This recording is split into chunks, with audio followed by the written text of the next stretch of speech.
তো সুপ্রিয় শিক্ষার্থী বন্ধুরা, আশা করি তোমরা সবাই ভালো আছো। তো স্বাগত তোমাদের আমাদের আরও একটি নতুন ভিডিওতে। আজকে এই ভিডিওতে তোমাদের সাথে আলোচনা করতে চলেছি 29 আগস্ট তোমরা কারা কারা উপবৃত্তির টাকাটা পাবে সেই বিষয়ে। ঠিক আছে, তো 29 আগস্ট কারা কারা উপবৃত্তির টাকাটা পাবে তা কিন্তু আজকে এই ভিডিওর মাধ্যমে তোমরা জেনে নিতে পারবে। তো চ্যানেলে যদি নতুন হয়ে থাকো তাহলে তোমাদের কাছে অনুরোধ রইল চ্যানেলটা অবশ্যই সাবস্ক্রাইব করে রাখো, কারণ উপবৃত্তি সংক্রান্ত বিভিন্ন আপডেট কিন্তু তোমরা এই চ্যানেলের মাধ্যমে পেয়ে যাবা। এবং ভিডিওতে অবশ্যই একটি লাইক দিয়ে দাও। তো চলো আজকের ভিডিওতে আমরা জেনে নিই যে 29 আগস্ট তোমরা কারা কারা উপবৃত্তির টাকাটা পাবে, কোন শ্রেণীর কত শিক্ষার্থীরা কত টাকা করে উপবৃত্তির টাকাটা পাবে সেই বিষয় নিয়ে। এবং তোমাদেরকে বলছি ভিডিওটা অবশ্যই শুরু থেকে শেষ পর্যন্ত মনোযোগ সহকারে ধৈর্য সহকারে দেখতে থাকো। পরবর্তীতে কোনো কিছু মিস করলে কিন্তু উপবৃত্তির টাকা পেতে তোমাদের সমস্যা হতে পারে, তাই ভিডিওটা শুরু থেকে শেষ পর্যন্ত মনোযোগ সহকারে দেখতে থাকো, কারণ আজকের ভিডিওটি খুবই একটি ইম্পর্টেন্ট একটি ভিডিও হতে চলেছে। তো দেখে নিই যেই কারা কারা উপবৃত্তির টাকাটা পাবে এবং কত টাকা করে উপবৃত্তির টাকাটা পাবে।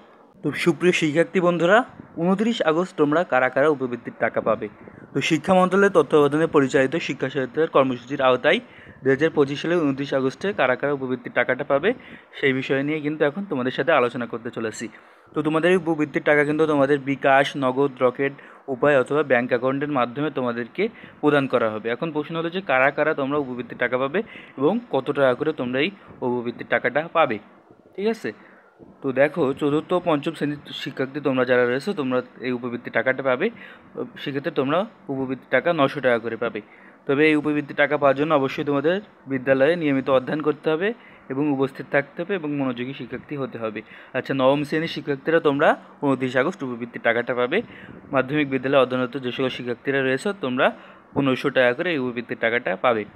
আচ্ছা, এবং আর যে সকল শিক্ষার্থীরা রয়েছে যারা প্রতিবন্ধী অর্থাৎ বিশেষ চাহিদা সম্পন্ন শিক্ষার্থীরা যারা রয়েছে প্রতিবন্ধী সনদপ্রাপ্ত, তারা পাবে 2600 টাকা করে। বিশেষ বিবেচনায় এদের জন্য সহায়তার পরিমাণ বাড়ানো হয়েছে। তো দেখো, একটি বিষয় অবশ্যই মনে রাখবা যে উপবৃত্তির টাকা যেভাবে প্রদান করা হবে, উপবৃত্তির টাকা তোমরা তোমাদের যে বিকাশ, নগদ, রকেট অ্যাকাউন্ট রয়েছে বা ব্যাঙ্ক অ্যাকাউন্ট রয়েছে সেখানে তোমাদের টাকা পাঠাবে। তবে এক্ষেত্রে অবশ্যই তোমার শিক্ষার্থী অথবা অভিভাবকের যেই অ্যাকাউন্ট রয়েছে সেই অ্যাকাউন্টটা অবশ্যই সঠিক হতে হবে এবং ব্যাঙ্ক তথ্য পূর্বে ফর্মে পূরণ করা থাকতে হবে।